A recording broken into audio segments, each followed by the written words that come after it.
Hello, everyone.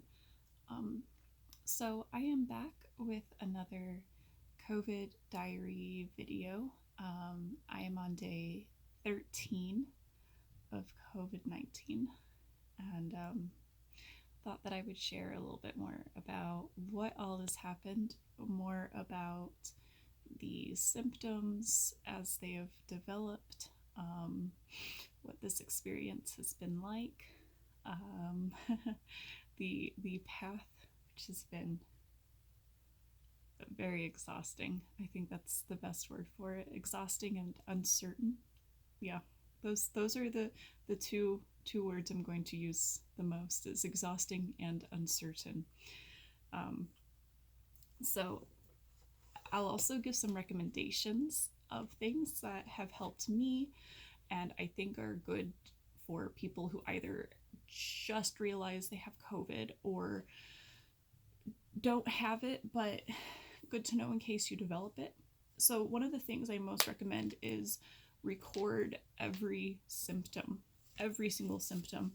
Um, have a thermometer, know what your baseline is on your thermometer, which is something I mentioned in my previous video. So, my baseline on this thermometer is 97.7, and know that that is your regular body temperature so that you can compare what your measurements are throughout COVID so that you know what is a fever and what is not. Because for me, a 98.6 reading on here does not mean I'm clear.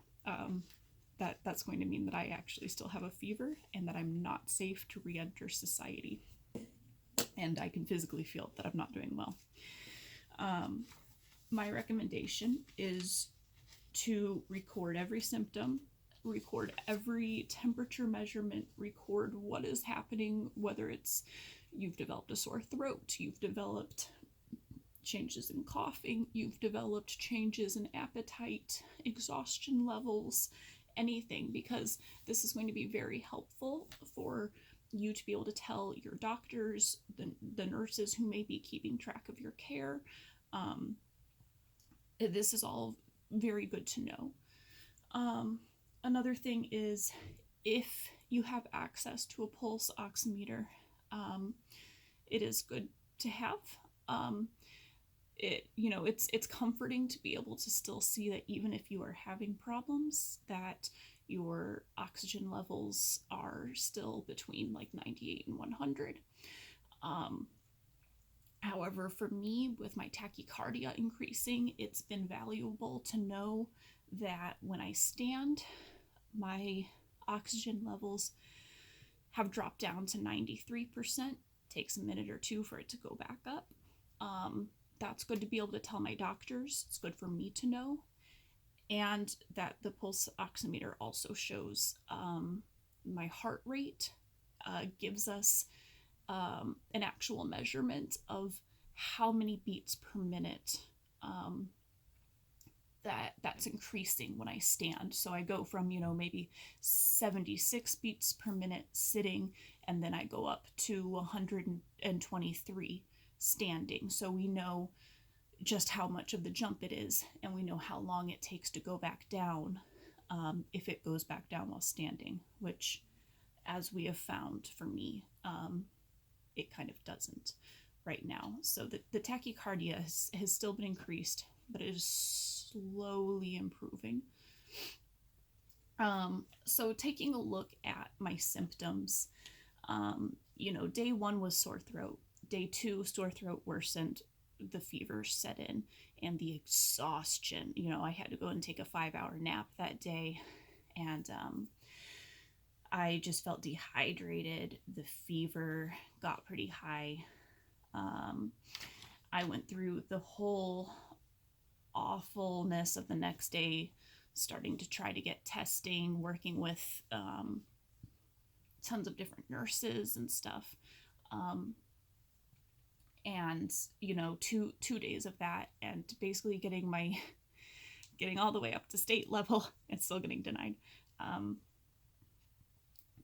like, you're hijabi, but you stay at home long enough, and you're sick enough, and you're just like, whatever.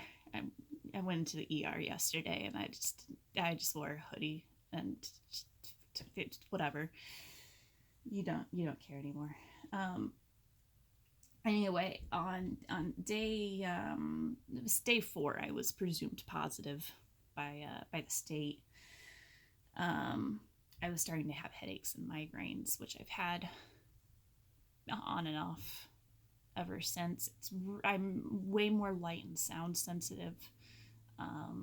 It's really easy for me to get a headache, whether within my sinuses or tension that goes back down into my neck through my jaw and the side of my face.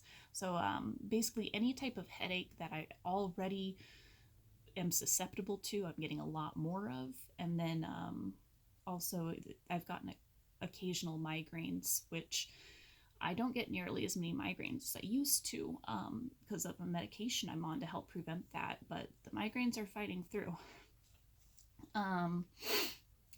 So, you know, a lot of the symptoms got really bad around between day like 5 and 7, and then my fever broke, and I thought, oh my God, I'm getting better.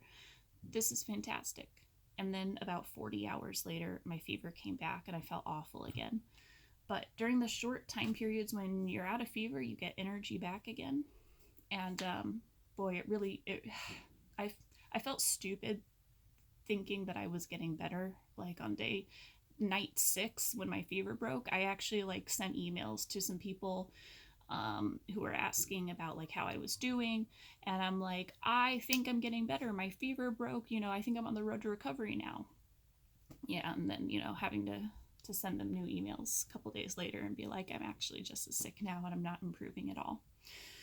And especially, I think that's one of the hard things with this is that it doesn't follow any of the regular progression that you see with like a cold or flu, and so you have no idea when you're going to get better, and that uncertainty is really difficult because we're not used to that. Even with being sick and disabled and chronically ill, I'm still used to knowing how things progress. So that this has been a change in that, and the fact that the symptoms are just totally different from other illnesses, yeah, on day 6 I wrote, I'm starting to feel better today. Basically no sore throat and a lot more energy. I didn't need a nap at all today, even though I got tired enough that I could have taken one. Only minor pressure in my right lung. And then that night my fever broke. It went down to 97.6, and I put like a big smiley face in here, and I was thinking for the past couple hours that I felt like I no longer had a fever. I'm back to my baseline. I'm getting better. Yeah, joke's on me. Yeah, the next morning even, my fever was still down. I'm like, I feel pretty good. It could all be mistaken as bad allergies right now. And then the next day, I woke up at 3 a.m. with an awful headache that turned into a migraine and kept waking up because I wasn't breathing. So I don't have sleep apnea. It's not focusing. But I was literally waking up because I was stopping breathing. And you can ask anyone with sleep apnea. My mother has it. That's terrifying. And I've done that a couple of times in my life, like while being really sick. But yeah, it probably was what also helped to trigger my migraine, and I had severe nausea. And this brings up something that I want to mention. My fever was back, my nausea was back, exhaustion, everything else. And a very life-saving medication that I have much of because of having IBS and other disorders is Zofran. I keep Zofran tablets everywhere. Like, I literally have it next to my bedside here. I have it in my bathroom next to like the toilet, because there will be times when I'm like on the toilet and like literally vomiting onto my feet at the same time, and like pushing a cat away at the same time who's like, ooh, what's this?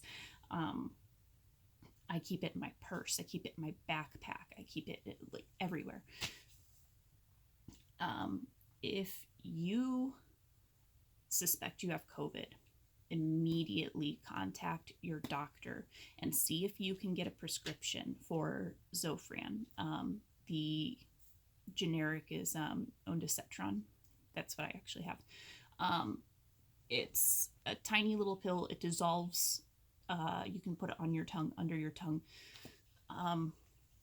It makes a huge difference to keep you from throwing up.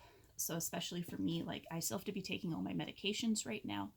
And if I have a migraine and am nauseous, because I'm nauseous through all of this, I have to still be able to take those medications, even through nausea, which like I'm fighting even right now. So see if you can get a prescription for anti-nausea medication. It makes a huge difference. Anyway, day 8, tachycardia got really bad on that day. The fever was back again. I got into a really bad fever that night, and I got really manic as well. So I guess this was because of the fever, but I got manic in a way where I like found myself in the bathroom in the middle of the night. I think it was like, I didn't record it in here what time it was at. But it had to have happened after 11 p.m. But I wrote dizzy, out of body, getting really manic while in fever, cut my hair into bangs.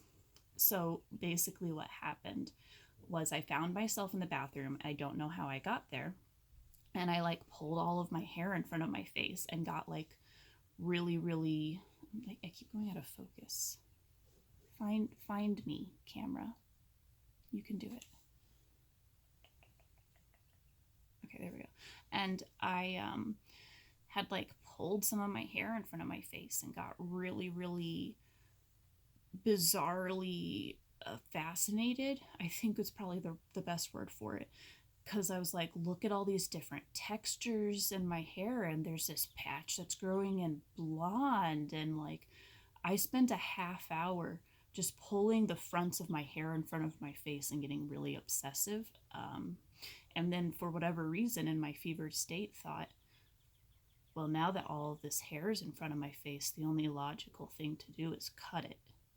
And so next thing I knew, I was cutting my hair into bangs. So now I have bangs, which was not expected. And also I haven't had bangs in many years, not since before I started wearing hijab full time. So like this is going to be a little bit of an experiment. And like even right now I'm like, okay, move to the side, come on, hijabi. And it's whatever, go in. Yeah, it doesn't want to, if I touch my face at all, it doesn't want to, like, I don't know. Anyway, from like day 9 through through now, through about 11 or 12, no change, just headaches, sore throat, tachycardia, some early heartbeat stuff. I've got an early heartbeat. It was getting kind of exacerbated, and just really feeling really tired. Not much any change. Today I've actually started feeling a little bit better, and even a little bit yesterday have felt a little bit more like myself, even though I've still been really tired. My fever has still kind of been here, but my sore throat is going down just very slowly.